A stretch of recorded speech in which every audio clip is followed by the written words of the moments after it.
In a world where we're surrounded by advertisements, discounts, and rewards, all pushing us to spend more, think less, and live that materialistic life, how often do you stop and truly pay attention to how much you spend? Excluding bills, consumers are overspending more than they ever have. With credit cards making it easier to buy those shoes we don't need, fast delivery satisfying our impulses, and buy now, pay later services encouraging vicious debt cycles. But after watching this video by YouTuber Luke Korns and doing some of my own research, I found that over 50% of the world's population live on less than $5.50 US a day, and 26% live on $3.20 a day. So it got me thinking, in an expensive country like Australia, is it possible to live off such a small amount of money? Well, let's find out.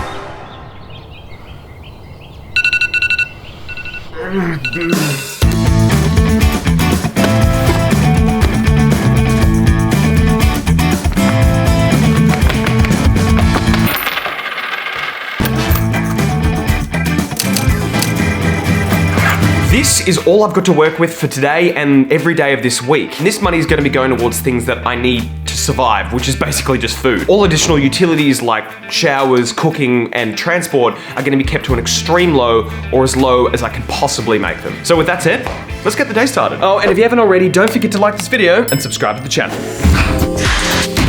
Oh, that is so cold. Wait a second, this is gonna cost more in petrol to get to and from the supermarket than what I can afford in my budget. That means I'm gonna have to do it the old-fashioned way. Time to ride my bike. The anticipation of getting to the supermarket is actually making me a little bit nervous. I'm a very hungry boy and I eat a lot of food, so having such a small amount of money to live off is kind of nerve-wracking, actually.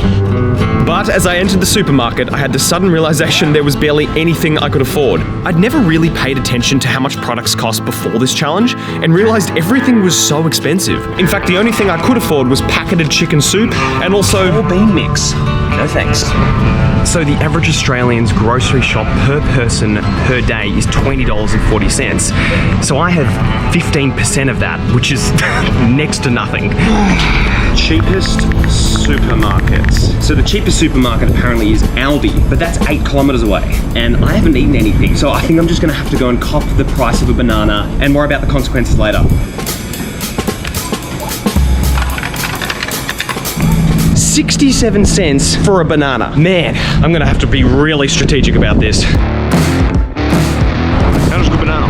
So, as I arrived at Aldi, and after a few minutes of perusing around, I found what I was looking for. The golden packeted jackpot.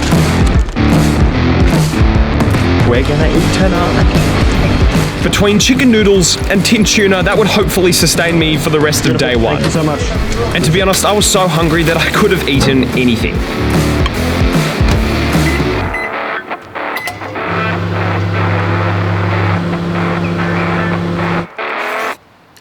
Yeah, well, it's basically chicken and noodles. Oh, I have just realized that these are full of onion, and I can't eat onion. Bon appetit.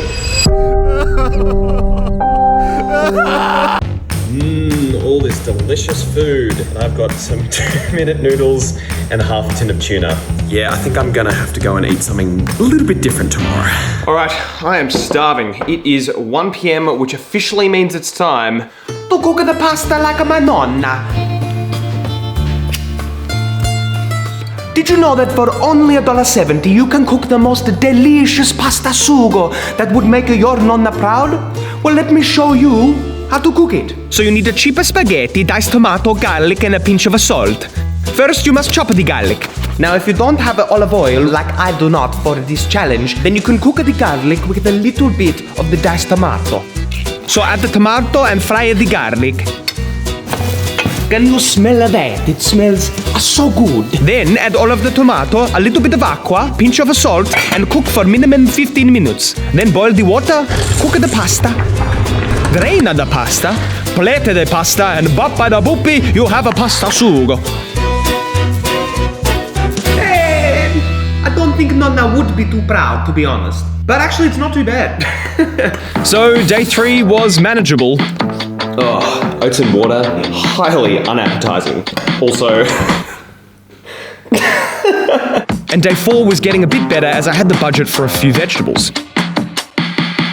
And now it's day 5. Now I know the statistic I said at the start of the video was about countries that have a much lower cost of living. But even in an expensive country like Australia, there's a large population of people that are living off minimum wage or a very, very low income. And I'm incredibly grateful to be in a position where I can choose to do this kind of challenge, and it's not my everyday life. But I recognize now more than ever with COVID how hard it must be for some people living off such a low income. So for that reason, I've decided I'm going to donate the average Australian's weekly grocery shop amount of $140 to the Food Bank, which is a charity that aims to fight hunger in Australia and feed those most vulnerable. Links in the description if you'd like to donate. But now, it's time to weigh ourselves.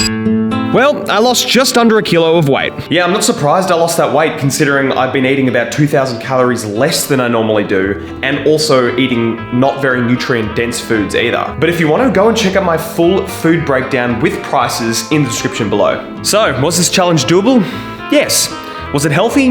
Not particularly. Was it enjoyable? Yeah, not overly. But it's made me reflect on my own spending habits and made me realize the amount of money I could be saving from choosing equally as good, yet significantly cheaper food alternatives. But anyway, ladies and gentlemen, thank you so much for watching. If you enjoyed the challenge, please go like and subscribe to the channel, and I'll see you in the next video. I feel like I'm getting a little bit high from breathing the fumes from the texture.